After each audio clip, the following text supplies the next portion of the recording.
Welcome back to My Seminary Life. I'm your host, Brandon Knight, and in today's video, I am going to be reacting to a couple myths about seminary, alleged myths about seminary, that a very popular podcast attempted to debunk earlier this year.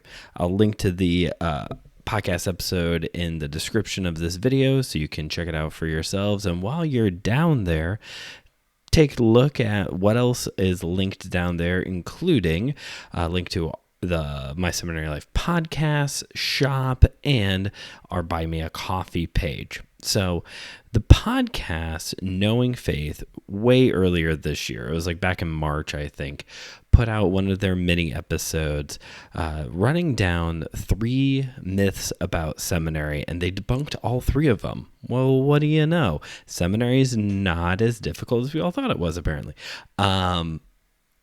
And as somebody who has gone to seminary and tries to think critically about how seminary can improve, this episode caught my attention. And even though it's taken me way longer than it should have to actually sit down and record this, I wanted to give some of my thoughts on their debunking of these myths. So basically, if this episode from Knowing Faith served any purpose, it was to be an infomercial for that season's sponsor, Midwest Baptist Theological Seminary. So maybe the results are a little rigged right off the bat. But if there was an overarching theme to the answers given to these 3 myths that they do attempt to debunk in this episode, it is that you need to think of seminary not as a 3, 4, 5-year commitment, but a lifelong investment. Okay, sure. Sure. I mean, it's hard while you're in seminary to think in terms of lifelong investment versus commitment, because in the moment you just might want to get the assignment done and turned in, or just get the book done. There's going to be times when you just want to get the assignment done. And it's also hard for me to say if it's a good lifelong investment or not, because I've only been out of seminary for a little over a year and a half now. And yeah, there's been some things that I learned in seminary and it's helped me in ministry, or it was a tool that maybe at the time was kind of a little helpful, but I've already gone back and reused it. A great example of that is very recently on the podcast, I reread and re-released the episode where I read the book, Growing the Post-Pandemic Church. Had to read it for a class. I decided going into this preaching residency to reread it to help me just refresh my mind on thinking about, ministry and how to best serve a church in the post-pandemic world. So they're a year and a half in, there are some things that I'm using from my seminary experience. I'm also not a helpful person with this because, oftentimes we think very about higher education that is very pragmatically of you get the degree so that way you can make money, do the task, whatever it is. Whereas, I think especially with, theological studies of any kind of biblical studies, theology, all these kinds of things, a measure of the value of the program is if you do grow in your relationship with God. I think that is a factor that we should take into consideration. And in both my Bible college and seminary experience, that to me is one of the reasons to say that it was a beneficial experience, a good investment, as they talked about here in this podcast episode, because I have grown. So, coming at it from the making money standpoint or the getting the tools to do ministry, maybe that's not a fair thing to, that maybe that doesn't matter as much, but, growing in my relationship, that matters to me. So, but again, that was kind of the overarching answer to all of these myths that they debunked, that, you got to think of seminary as a lifelong investment, not just a couple year commitment. Now, as for these 3 myths that they dealt with, no, one of the myths, because I'm sure there's one you might have in mind, one of the myths that they do not cover is the thing that I have heard the most from people who have a very negative view on seminary, that it doesn't train new ministry leaders, pastors, etc. All it does is make carbon copies of some blueprint of some minister. They don't address that issue at all. They don't address that myth, or in some cases, I think, very reasonable complaint that people have about seminary. Instead, they address these 3 myths. Number 1, seminary is too hard. Number 2, seminary is too expensive. And number 3, why go to seminary when there's so much work that needs to be done right now? So they debunk all 3 of these. Let's walk through each one of them. So first off, seminary is too hard. The person who was with Kyle Worley on this episode works for Midwestern Baptist Theological Seminary. And if he says he has heard people use this as a reason not to go to seminary, I'm going to believe him. I'm not going to accuse him of being a liar. I'm just going to say I've never heard anybody outside of seminary say that. People currently in seminary, guilty. Of course, I've at times have been like, this is way too hard. It's been well documented on the podcast. I am not good at foreign languages. And if you're not good at foreign languages as well, good luck getting through Greek and Hebrew and possibly also Latin. They say, before I get into my rebuttal, they say that, well, honestly, they don't really debunk this one. Honestly, basically their answer amounts to, yeah, it is hard, but you have great professors and books and community and all these kinds of things that basically it's hard, but it's worth it. And it's not too hard that you can't do it. Here's the thing. If you're like me and you have a hard time with foreign languages, seminary will be hard. Are you somebody who doesn't enjoy reading? It's not like your thing, or you read kind of slowly like I do? Seminary is going to be hard because it's a lot of reading. Do you hate writing papers? Guess what? That's 80% of the homework is writing papers. It's going to be hard. We're studying God here. We're studying God and trying to figure out how best to minister to people in an ever-changing environment. Of course it's going to be difficult. Of course it's going to be hard. Is it worth it? I guess that's up to the individual to decide for themselves. I mean, again, they don't necessarily debunk it as much as try to slap a Band-Aid over and say, I mean, it's hard, but it's not that hard. You can figure it out. No, it is hard. And especially if you go the route that I went of doing online seminary, where you are essentially responsible for your whole education. You have to read the lectures, watch the videos, do the reading, stay up on all the assignments, while also being a stay-at-home dad or working a full-time job or trying to have a social life and be around your wife on occasion. The seminary is hard. It's time-consuming. You have to make sacrifices if you're going to go this route. It's not easy. No matter which way you slice it, it is not easy. It will be hard. Yeah, I had easy classes here and there. I had simple books to read on occasion, or papers that were no-brainers. Yes, there were times where it was easy. It's not it wasn't like walking on glass the entire time or something. But also to try and brush it under the rug of seminary's not that bad. Look, it's very subjective. If you have a hard time with any of the things I named off earlier, seminary is going to be difficult for you. So the second one is that seminary is too expensive. That,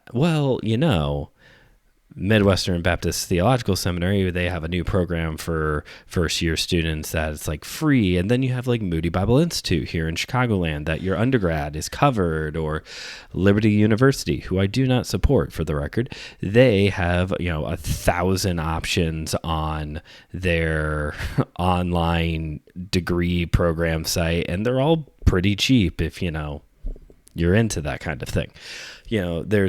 If you go to a Southern Baptist seminary and you're a part of the Southern Baptist Convention, your tuition's half price, and other seminary or other denominations offer other breaks in tuition. Here's the thing. Sure, yes, all of that is true. But also higher education across the board is really expensive. Just end of the story. And honestly, this is the one that this overarching answer of you gotta think of it as a long-term investment, not a couple year commitment. Yeah, I'm thinking about it in terms of long-term commitment or long-term investment, because for a lot of people, they have to take out loans in order to make this work, and they're paying them off for years to come. Of course, we're thinking about this in terms of long-term investment. I'm literally going to have to spend money, pay money back that I'm not being paid enough to pay back. And also, all of those tuition things that I mentioned earlier don't typically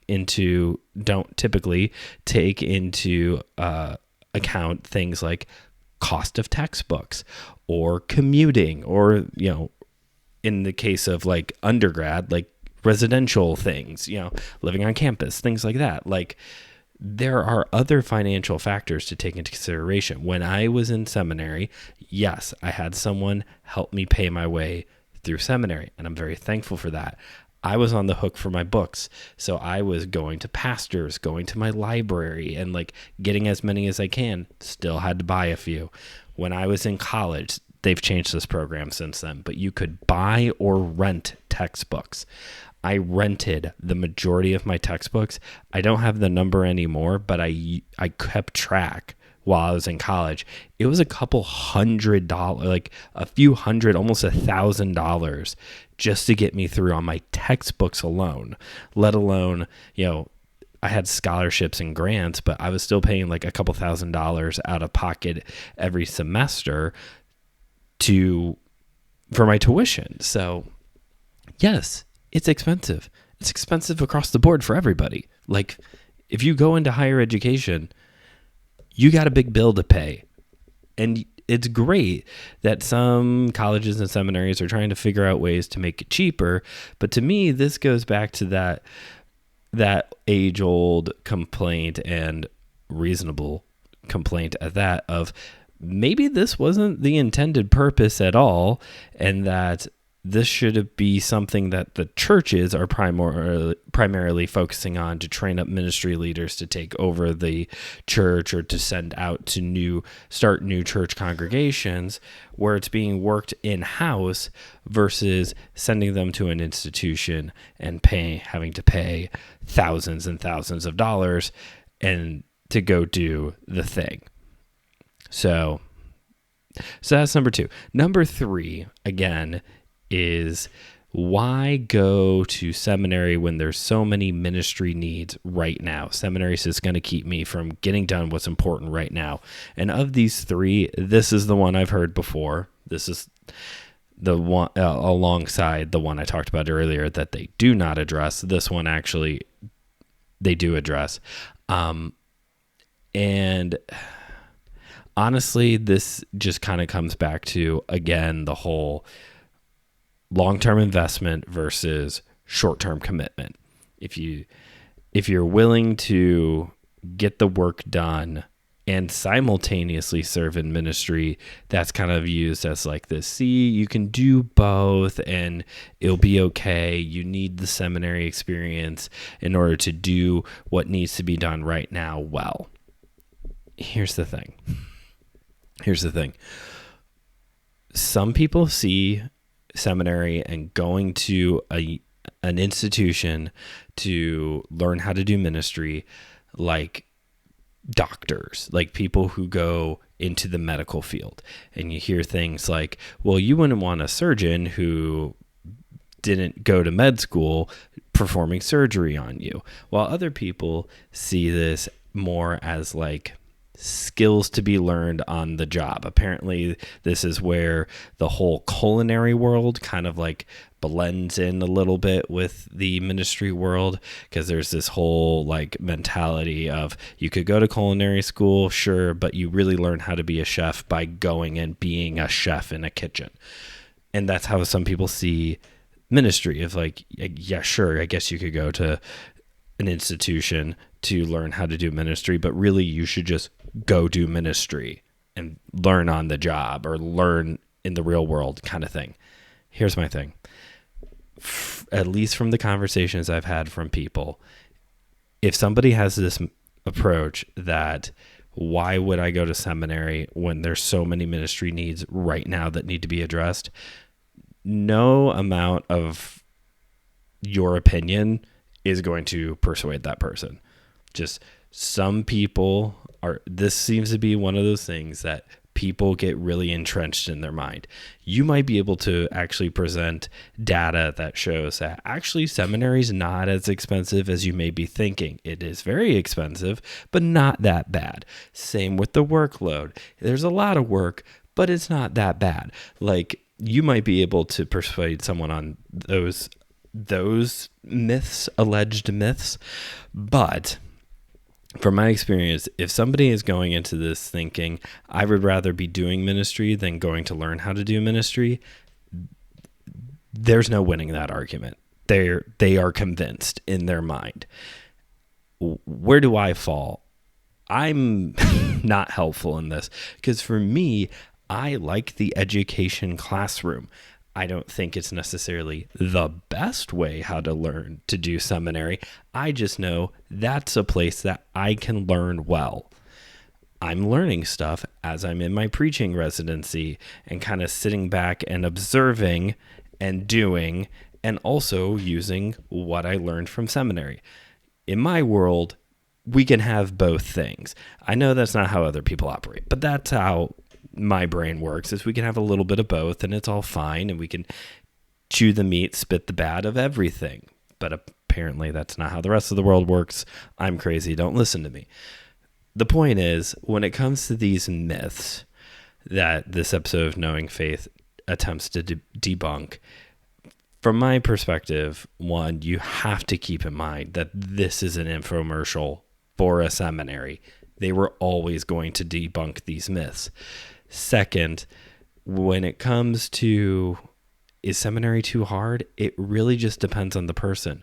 Maybe if that is you, if you're really somebody who's like, I don't know if seminary is right for me, I think it might be too hard, see what the process would be like for you to audit a class and audit something and see what the experience is like for you. Maybe it is difficult, but maybe you like being around other students, or you really like that professor. And then now you can kind of gauge like, okay, maybe I can go do this.